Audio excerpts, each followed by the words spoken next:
Hello peeps, Averageteadrinker here, and this is going to be one of my dungeon guide series I'll be doing for the War Within Season 1. Today I'm going to be guiding you through Arakara dungeon, which has just been released with the new expansion. Leading into this spider or crab infested area, you'll be defeating the 3 mini bosses to summon Avanoxx, the first boss. Starting off with the trash, we'll deal with the ravenous crawlers, which will ambush random players, jumping to them, so I would advise to stack as a group, just so you can AoE these down quicker and not have them jumping out of melee range. Next are the engorged crawlers, which are going to cast venomous spit at random party members. You can use poison spells if you have them in your party, if a few of them do go off. When they get to 30%, they're going to start casting Toxic Rupture, so make sure to run away from this and use any slows or snares just to keep them in place, because if you are inside, when they finish casting, it's going to knock you back and deal heavy damage, and they die instantly once this does go off, so there isn't too much point to attacking them. The Trilling Attendants will cast Resonant Barrage, which is a priority kick, so make sure you stop this at all costs, interrupts, stuns, as fast as you can, just to avoid the extra AoE it's going to pump out on the group. And then any other spare interrupts can also go towards their cast of Web Bolt. The Jabbing Flyers, be a nickname for a boxer, they will target the tank and put a bleeding jab, which is a stacking bleed, so try to get this removed safely, and if you can't, just be ready to pop a defensive or kite. Before I get into the 3 mini bosses, if you have 25 skill in the newest Kazalgar tailoring, you can actually interact with the discordant bodies throughout the first area, which is going to give you a minute long one-time use extra action button, which lets you apply a silken wrap to a target, even the mini bosses which can't actually be CC'd normally, and it's going to stun them for 12 seconds, so it's incredibly useful if you say pull a few packs into a mini boss. You pop your silken wrap on the mini boss and you just don't have to deal with it for 12 seconds. The 3 mini bosses share similar abilities. They all have a frontal called Web Spray. 2 of them have random targeted web bolts on players, and then a Teak has a poison bolt instead, which is only cast on a tank, so you can use poison spells just to help your tank out. Dixon has an additional cast called Horrifying Shill, which will fear everyone, so prioritize kicking this above all. And then Knack casts Call of the Brood, which does heavy AoE damage on the group, so this is where you'd want to use defensives and any healing cooldowns, and then the tanks can pick up the additional crawlers it will summon as well. Lastly, Teak will spawn poison puddles under players' feet, watch out for them, and then that is everything you'll need to deal with before the first boss. Speaking of the first boss, Avanoxx, there's going to be eggs situated in the boss area here, which will spawn at the start and then throughout the fight in different locations. These eggs are going to spawn little spiders who will be fixated onto players. If these end up getting too close to the boss is going to eat them and gain a stacking buff called Insatiable. So use any slows, roots, and stuns whilst just cleaving them down just to make sure that they don't get towards the boss. Tanks will need to kite the boss away if these ads do come close. The eggs will only hatch once the boss starts casting Alerting Shrill, so try to position the boss furthest away from where the eggs are beforehand. Alerting Shrill as well is a heavy AoE group-wide damage, so use any healing CDs and defensives. And then there is also another source of group-wide AoE damage from the cast Gossamer Onslaught, which is going to drop little vile webbing puddles and swirlies under your player's feet. These will cover the area pretty quickly if you don't kind of put them compact together. If you want to really min-max, you can put 2 swirlies on top of each other, and then if you're quick to move, that's the best way to maximize space. But the main thing is just to not cut yourself off. Tanks will need to deal with the Voracious Bite, which hits 3 times in total and gives a 10-second 50% increased damage taken debuff. So if you pair this alongside the 2 group-wide AoE abilities, it can get pretty dicey for tanks, so make sure you have something running when you have this debuff. From the bridge onwards, you'll have new ads to deal with, the first being the Hulking Bloodguard, which is the most important to focus as they actually buff their allies with a 50% damage reduction aura, so it is vital to get them down first. They also have a frontal line called Impale, and they will occasionally cast Slam, which does group-wide AoE damage, so use defensives on the Slam. Next you're going to have are the Bloodstained Web Mage. They have a priority kit called Revolting Volley, which is a heal absorb alongside a ticking poison dot. So if you have a way to get rid of the poison dot if it goes through, definitely do this. But you'll really want to stop this cast as much as you can, because it's going to do heavy damage on your group. They also have another cast, so just throw out some spare kicks on that Webbolt cast. Now, the Sentry Stag Shells, they're going to start casting Alarm Shrill as soon as you get into combat with them.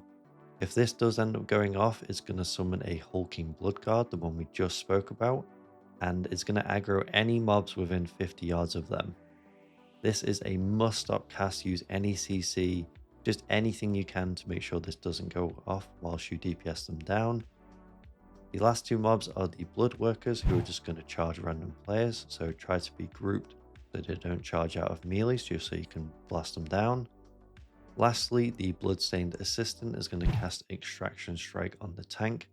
This can get out of control, as every time they do cast this, they gain another stack, so they end up getting really buffed. So tanks, if you see that they have a lot of stacks, just make sure to kite and use defensives if needed. Now for Anub'zekt, there is going to be two rotating phases in this encounter. In the first phase, the boss can be kited around the room, which is handy because he's going to cast Infestation on players, which is a 5-second dot, and then after it expires, it's going to leave a swarm in the location you were stood. These then last for 45 seconds and move around, and if you end up standing in them, you're going to get a stacking dot. So try to drop these off around the edges just to give yourself more space in the middle. The boss also has an impale frontal, but this is much larger than the blood guards you dealt with earlier, and it's always aimed at the tank, so tanks try to make sure you face this away from the group. 2 times in phase 1, the boss will cast Burrow Charge at a random player, and this is going to knock back anyone caught in the path as he charges towards them. If you are the player targeted by this and have a good move speed ability or another way of getting out, you can actually just dodge the slam once he gets to you because he's locked in place. Other players should definitely not be anywhere near the people who are being targeted either. Throughout this phase, the boss will spawn Bloodstained Mages, which will cast Silken Restraints on players, so kick these casts to bring them into the boss. Then your tanks can also move the boss towards them, just so you can CC and DPS these down. In the second phase, which starts when the boss gets to 100 energy, it will go into the middle of the room and then start casting Eye of the Swarm, which creates a circle that is going to enclose around the boss. All party members need to get inside this circle before the room gets filled up. If you do end up dipping outside the circle, you're going to gain stacks of Ceaseless Swarm. You're also going to be getting the Infestation cast again in this phase, so try to place these swarms on the edges when they do expire. And the tanks are going to have to deal with the frontal again, and you're even more limited on space, so try to face this as best you can away from your party. After this finishes, after 25 seconds, the fight will transition back to phase 1, and you'll just repeat these 2 phases until the boss is dead.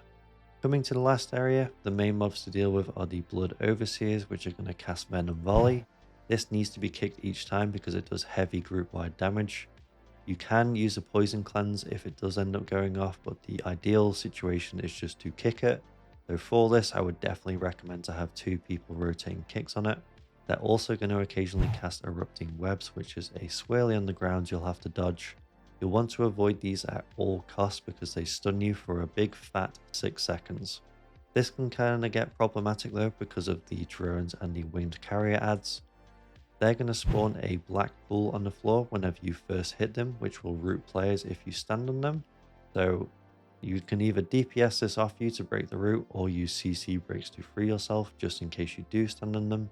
The drones will cast Grasping Slash on the tank, which slows them, so help your tank with movement freedom effects like Blessing of Freedom or Tiger's Lust. The carrier will also cast Dashing Strike on random party members, so just keep an eye on your own HP, and healers make sure to top them up. Down the stairs, there is a mini boss called the Nerubian Hauler. This does a similar slam to the Blood Guards earlier, but this one now has a stacking 10% increase on their massive slam ability, alongside stunning all players hit. If you end up getting multiple of these slams, use defensives because it can get pretty dicey the more stacks you get. And then lastly, there's going to be 2 overseers just before the last boss, so keep the kicks up on the Venom Volley, recommend 2 people per one, and just move yourself away from the erupting web swirlies. Now for the final boss, Kikatal the Harvester. I probably butchered that, but we move on. There are quite a few things going on in this fight, but I'm going to guide you through the madness.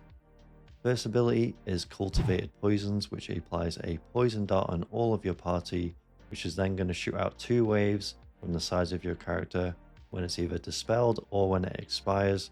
You really do not want to aim this towards other players or be hit, as it does massive damage, so careful positioning is needed for this.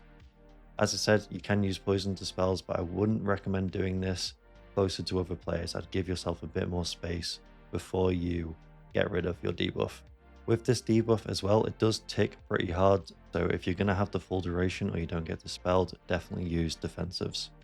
As you may have noticed, the blood workers running through the room, these will instantly die if you attack them and leave a purple pool on the floor, just like the ones earlier. You'll want to use these to your advantage, as when the boss gets to 100 energy, you're going to start casting Cosmic Singularity. This will attempt to pull in all players to the boss, and the pull-in gains strength the longer the cast, and eventually you will fly to the boss. This is where you'll want to use the black blood pools from the ads you killed earlier, as they're going to come into play so you can get yourself rooted and not get sucked into the boss and die. You'll need to start DPSing your black blood route after the cast finishes just to get yourself out. You can either do that or use CC or movement freeing abilities to instantly break it. The boss is also going to cast erupting webs throughout the fight, so you'll want to dodge these swirlies as well, but you can kind of see where the nasty overlap might come from with the root and the swirlies, but if you pre-plan with the boss timers, you'll be fine. Thanks for watching another dungeon guide video, and hopefully this will help you in your season 1 journey to get your nice juicy KSM achievement. If you did enjoy it as well, throw your boy a like, as it all helps with the algorithm. If you want to catch me live, head over to my Twitch as always, shameless plug I know, and if you do like the UI, it is free and it is in the Discord. And of course, special thanks to the Patreon supporters. Catch you in the next one.